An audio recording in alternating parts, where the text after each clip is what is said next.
السلام علیکم ورحمۃ اللہ وبرکاتہ. اعوذ باللہ من الشیطان الرجیم. بسم اللہ الرحمن الرحیم. ومنهم من يستمع إليك وجعلنا على قلوبهم أكنة أن يفقهوه وفي آذانهم وقرا وإن يروا كل آية لا يؤمنوا بها حتى إذا جاءوك يجادلونك يقول الذين كفروا إن هذا إلا أساطير الأولين وهم ينهون عنه وينأون عنه وإن يهلكون إلا أنفسهم وما يشعرون. اور ان میں سے کچھ لوگ ایسے ہیں جو اے نبی صلی اللہ علیہ وسلم آپ کی بات کو بہت غور سے سنتے ہیں، اور ہم نے ان کے دلوں پر پردہ ڈال دیا ہے کہ وہ سمجھ نہیں سکیں. یعنی ہم نے سمجھنے سے ان کے دل پر پردہ ڈال دیا ہے اور ان کے کانوں میں بوجھ ہے، اور اگر وہ ہر طرح کی آیتوں کو دیکھ لیں پھر بھی وہ ایمان نہیں لائیں گے، یہاں تک کہ جب وہ آپ کے پاس آتے ہیں تو آپ سے جھگڑا کرتے ہیں تو جو لوگ کافر ہیں وہ کہتے ہیں کہ یہ تو پرانی باتیں ہیں.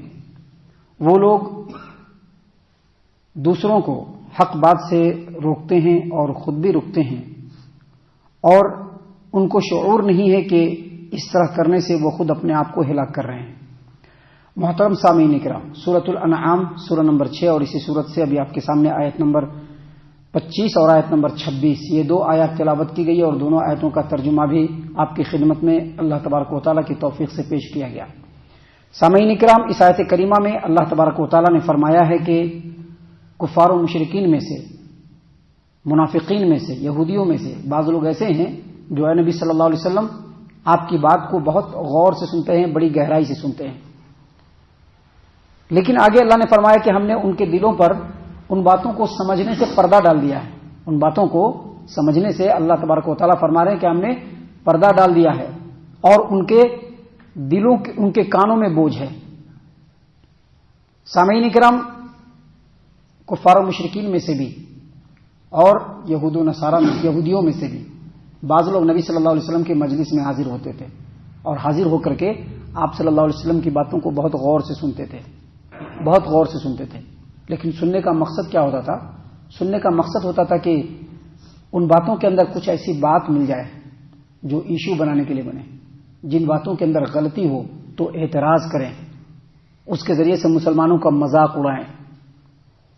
اللہ تبارک و تعالیٰ نے فرمایا یہاں پر کہ وہ بس اسی غرض سے وہ آتے تھے، اور جب اس غرض سے آدمی آتا ہے تو جو بات سنتا ہے، ہدایت کی بات وہ سنتا ہے لیکن سن کر کے بھی انسنی کرتا ہے، اس کو ہدایت کی باتوں سے مطلب نہیں ہوتا ہے.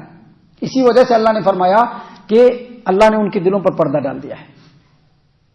سامعین کرام، یہاں پر اللہ تبارک و تعالیٰ کا یہ فرمانا کہ ان باتوں کو سمجھنے سے اللہ نے ان کے دلوں پر پردہ ڈال دیا ہے اور ان کے کانوں میں بوجھ ہے، اس کا مطلب کیا ہے؟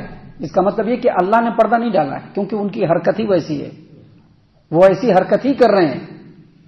اگر وہ ان کی حرکت اچھی ہوتی، اگر وہ اچھی ایکٹیویٹی کے ساتھ شامل ہوتے، اگر وہ ہدایت حاصل کرنے کے لیے مجلس میں بیٹھتے تو اللہ تبارک و تعالیٰ ان کو ضرور ہدایت دیتا. سامعین کرام، اس آیت کریمہ پر آپ غور و فکر کریں گے تو اس سے کئی باتیں پتہ چلتی ہیں.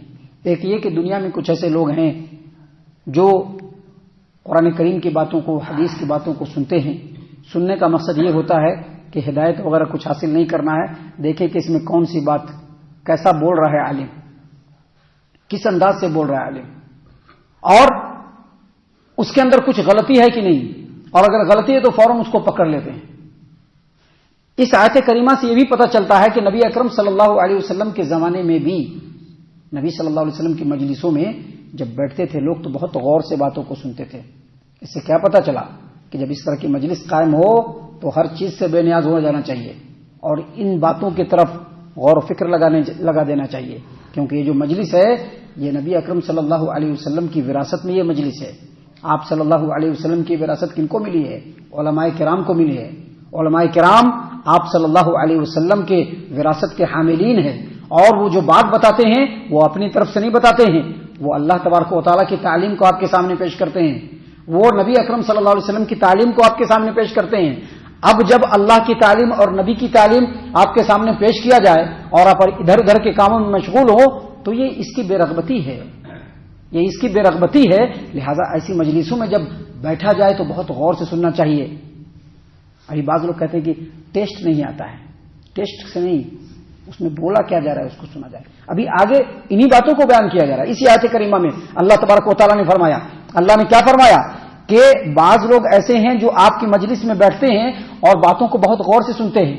سننے کا مقصد خیر نہیں ہوتا ہے، بلکہ سننے کا مقصد ان باتوں کے اندر نقطہ چینی کرنا ہوتا ہے. اللہ نے فرمایا کہ ہم نے ان کے دلوں کے اوپر پردہ ڈال دیا ہے، کہ سمجھنے سے ان کو پردہ ڈال دیا ان کے دلوں پر، اور ان کے کانوں میں بوجھ ہے. اور آگے پھر فرمایا وَإِن يَرَوْا كُلَّ آيَةٍ لَا يُؤْمِنُوا بِهَا وَإِن يَرَوْا كُلَّ آيَةٍ لَا يُؤْمِنُوا بِهَا. وہ چاہے ہر طرح کی آیتوں کو دیکھ لے، سن لے، سمجھ لے، مشاہدہ کر لے، لیکن وہ ایمان نہیں لائیں گے. آگے مزید فرمایا حَتَّى إِذَا جَاءُوكَ يُجَادِلُونَكَ يَقُولُ الَّذِينَ كَفَرُوا إِنْ هَذَا إِلَّا أَسَاطِيرُ الْأَوَّلِينَ. یہاں تک کہ جب وہ آپ کی مجلس میں آتے ہیں تو جھگڑا کرتے ہیں آپ سے. جھگڑا کرتے ہیں تو جو لوگ کافر ہیں وہ کیا کہتے ہیں؟ یہ تو بہت پرانی باتیں ہیں. آج بھی لوگ بہت سارے مجلسوں میں ہم نے دیکھا ہے، ہمارا مشاہدہ ہے کہ لوگ علماء کرام کی بات کو سنتے ہیں، کہتے ہیں نہیں پرانا ہے، کیا ابھی نہیں، وہی پرانا ہے. ارے کیا نیا بولے گا؟ یہ قرآن ہی بولیں گے نا. عالم بولیں گے تو کیا بولیں گے؟ قرآن ہی بولیں گے. کیونکہ جتنے بھی انبیاء اس روئے زمین پر آئے ہیں ان کی دعوت کا لب لباب کیا تھا؟ توحید تھا. ان کی دعوت ایک ہی ہے. سبھی انبیاء نے ایک ہی دعوت دیا ہے کہ اللہ تبارک و تعالیٰ کی عبادت کرو، رسول کی اطاعت کرو، اور اللہ نے جو احکام دیے ہیں اس کی فرما برداری کرو. جن چیزوں سے منع کیا ہے ان سے رک جاؤ. انبیاء کی یہی دعوت تھی نا، بس یہی دعوت تھی، دوسری کوئی دعوت نہیں تھی. یہی چیز کفار و مشرکین بھی کہا کرتے تھے. کیا کرتے تھے کہ یہ جو نبی بول رہا ہے یہ تو پرانے زمانے میں بھی جو پچھلے انبیاء آئے ہیں ان کے اندر بھی یہی سب باتیں تھی. گویا لوگوں کا یہ انٹینشن ہے کہ حق جو ہے وہ نیا ہونا چاہیے، لیکن حق نیا نہیں ہوتا ہے. حق وہی پرانی باتیں ہیں جو قرآن کریم سے آئیں گی. حق وہی پرانی باتیں ہیں جو نبی اکرم صلی اللہ علیہ وسلم کی تعلیمات سے آئیں گی. حق وہی پرانی باتیں ہیں جو جتنے بھی انبیاء ہیں سب کے سب لے کر کے آئے ہیں. ہمارا کام یہ ہے کہ ہم ان حق باتوں کو غور سے سنیں. جب ہمارے دلوں کے اندر ہدایت کا سرچشمہ پھوٹے گا اللہ تبارک و تعالیٰ انہی باتوں کے اندر لذت ڈال دے گا. جب علماء کرام اپنے دل کی رغبت کے ساتھ ان باتوں کو بیان کریں گے اسی میں اللہ تبارک و تعالیٰ نیاپن ڈال دے گا، اسی میں سننے کی چاہت اللہ تبارک و تعالیٰ ڈال دے گا.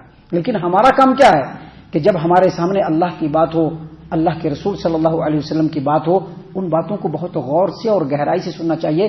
کیونکہ نبی صلی اللہ علیہ وسلم کے زمانے میں صحابہ کرام ان باتوں کو بہت غور سے اور گہرائی سے سنا کرتے تھے.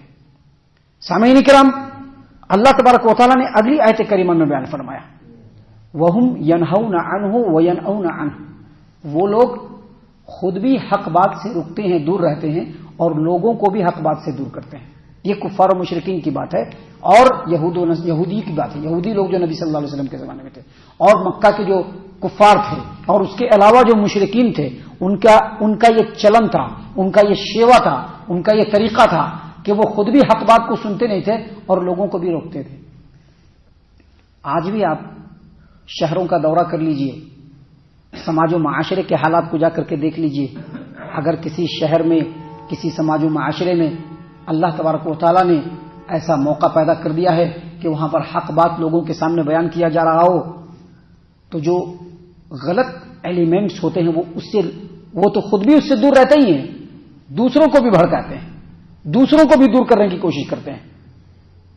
وہ نبی کے زمانے میں بھی ہوتا تھا، وہ آج کے زمانے میں بھی ہوتا ہے. آج کے زمانے میں بھی جب حق بات کی دعوت دی جائے تو اس حق بات سے لوگوں کو برگشتہ کرنے کے لیے، اس حق بات سے لوگوں کو بیزار کرنے کے لیے، اس حق بات سے لوگوں کو دور کرنے کے لیے سماج و معاشرے کے لوگ ہی کھڑے ہو جاتے ہیں. اے وہاں کہاں جائے گا، اے وہ ایسے کرتا ہے، اے وہ ایسی بات ہے، وہ بزرگوں کو نہیں مانتا ہے، وہ صحابہ کو نہیں مانتا ہے. حالانکہ ایسی کوئی بات نہیں ہوتی.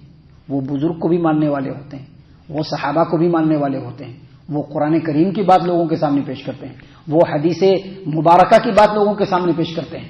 لیکن چونکہ ان کو خود بھی حق پر عمل نہیں کرنا ہے اور لوگوں کو بھی حق سے دور رکھنا ہے، لہذا وہ خود بھی حق سے دور رہتے ہیں اور لوگوں کو بھی حق سے دور کرتے ہیں.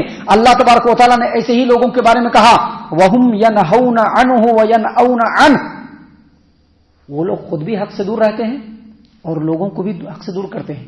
اللہ نے آگے فرمایا وَإِنْ يُهْلِكُونَ إِلَّا أَنفُسَهُمْ وَمَا يَشْعُرُونَ، ایسا کر کے وہ اپنے پیر پر کلہاڑی مار رہے ہیں.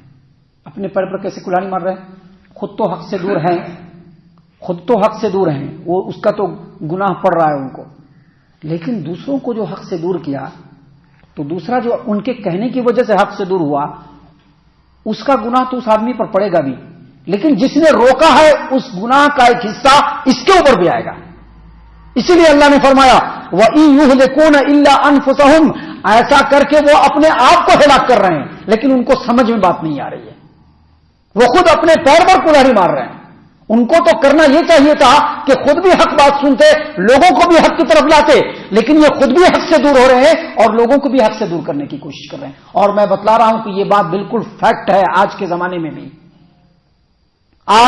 میں بھی ان علاقوں کا آپ جا کر کے جائزہ لے لیجئے جہاں پر اللہ تبارک و تعالیٰ کے سچے دین کی نشر و اشاعت ہو رہی ہے، جہاں پر اللہ تبارک و تعالیٰ کی توحید کو لوگوں کے درمیان پیش کیا جا رہا ہے، جہاں پر حق دین کو لوگوں کے سامنے پیش کیا جا رہا ہے، جہاں پر صراط مستقیم کو لوگوں کے سامنے واضح کیا جا رہا ہے، وہاں پر پگڈنڈیوں پر چلنے والے لوگ، پگڈنڈی سمجھتے ہیں نا، چھوٹا راستہ جس میں بہت سارے مسئلے ہوتے ہیں، جھاڑ ہوتے ہیں، کانٹے ہوتے ہیں، دشوار گزار راستے ہوتے ہیں، صحیح سے آدمی چل نہیں سکتا ہے، ایسے پگڈنڈیوں پر چلنے والے لوگ یہ حق کے راستے پر چلنے کی دعوت دینے والے لوگوں کے دعوت کو سنتے بھی نہیں ہے اور کیسے لوگوں کو اس سے گمراہ کر دیں اس کے لیے مختلف ہتھ کنڈے اور پیکرے بھی چلتے رہتے ہیں.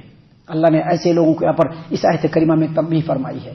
ہم اللہ تبارک و تعالیٰ سے دعا کرتے ہیں کہ اللہ تعالیٰ ہم تمام کو ان تمام باتوں کے اوپر خوب غور و فکر اور تدبر کرنے کے ساتھ ساتھ ان باتوں کے اوپر عمل کرنے کی بھی توفیق عنایت فرمائے. آمین. اللہ تعالیٰ ہم تمام کو صحیح معنوں میں پکا سچا مومن مسلمان بنائے، اللہ اور اس کے رسول صلی اللہ علیہ وسلم کی اطاعت و فرما برداری کرنے والا بنائے، صحابہ کرام رضی اللہ عنہم کے طریقے پر چلنے والا بنائے، جنت الفردوس میں جگہ عطا فرمائے.